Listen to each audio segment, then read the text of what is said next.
Hey guys, welcome back to Career Mode Reviews episode 2. In the last episode, I looked at AMS2, which is based off Project Cars, which is what we're doing today. So without further ado, let's get on with it. So what's Project Cars? Project Cars is a racing simulator that aims to replicate real life as much as possible, in the way the cars handle the force feedback and the live track. Let's take a look into it.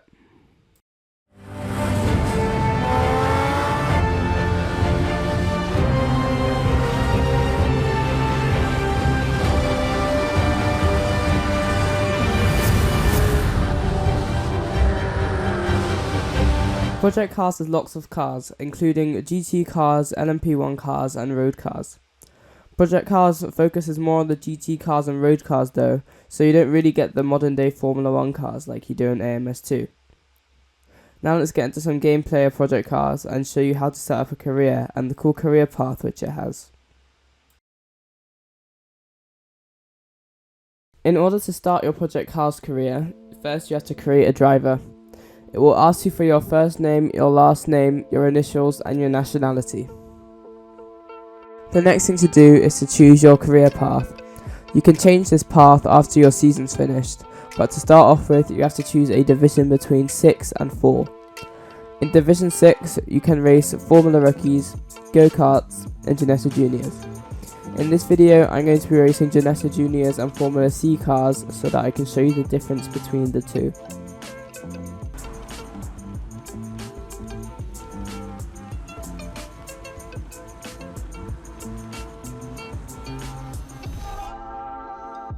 After seeing a short cutscene, you can be taken to this screen here.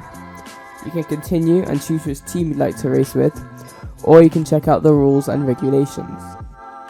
After confirming which team you would like to race with, you'll be taken to this screen here, where you can see where you're at right now, the calendar, your emails, and the standings. There's also a news bar at the bottom, which will show you all of the latest results from your championship. You can also choose if you'd like to have practice and qualifying, and how long the race will be. You can also choose how fast the AI go, and their aggression. If you put the AI difficulty over 80%, they'll be able to make their own setups. The HUD for Project Cars is also pretty cool. At the bottom right, you've got how much you're on the accelerator and the brake, your gears and your speed.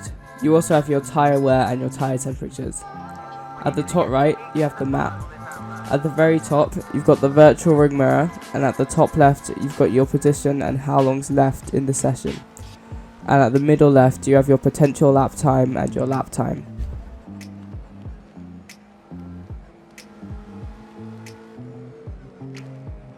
Project Cars also has a bunch of cool camera angles to try, including an in-helmet camera that looks a bit like the one in AMS2. The game is also VR compatible, so you can wear a VR headset and race so it looks even more realistic. So what's Project Cars AI like? Project Cars AI are generally really fair and clean when it comes to racing, so you can race really close with the AI and know that you're not going to be taken out. Of course you will crash sometimes with the AI, but usually it's a racing incident. One thing I find though is that the first couple cars you overtake are pretty easy, and the AI aren't very good at the starts.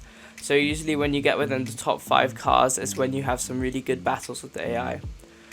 But of course, if you spend a while to change the difficulty to get it perfectly matched, you can be fighting midfield, from the back or at the front as well.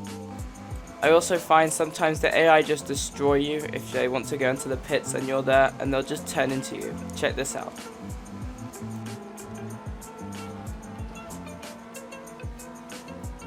So what's the handling like on Project Cars? The cars generally feel really good. There are lots of force feedback options which allow you to make it like real life, and also a custom option so that you can customize it using custom files. It's also really cool the details that this game's put into the cars and tracks. On the Formula cars, you can see that the front wheel even vibrates when you're driving along the track, and all of the small curves and details that they've added on and outside the track are also really cool. Project Cars also has one of the coolest features I've ever seen in a racing game. It's called the Race Engineer. So if you're having a problem with your car, or in my case the suspensions, and my car isn't turning into the corners, he'll ask me where it's not turning in the corners and I can tell him. You can then ask him to make the change which he's suggesting, or just go back and say no. This feature is also really cool if you're just beginning to explore the setup and you're not really sure what you have to do, because he'll give you an explanation of why they're doing it and if you'd like to change it or not. So what happens when you finish a season? Incredible driving, that was absolutely fantastic. You are the champion, bring it home buddy. After your race engineer gives you a very good congratulations, you'll then be shown this cool cutscene.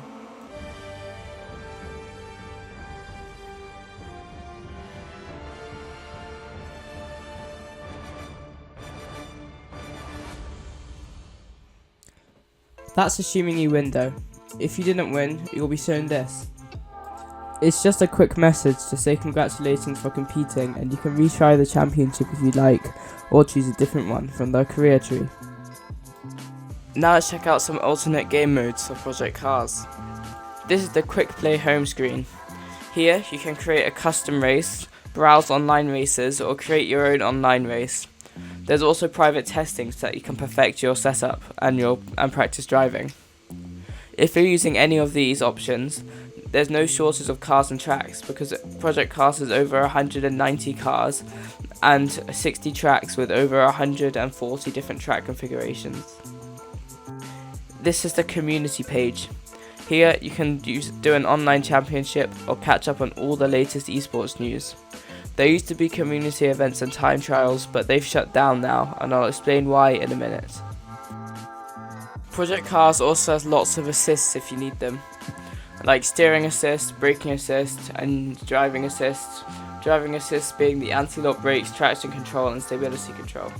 You can also choose the damage type, how fast the tyres wear, and how fast you run out of fuel.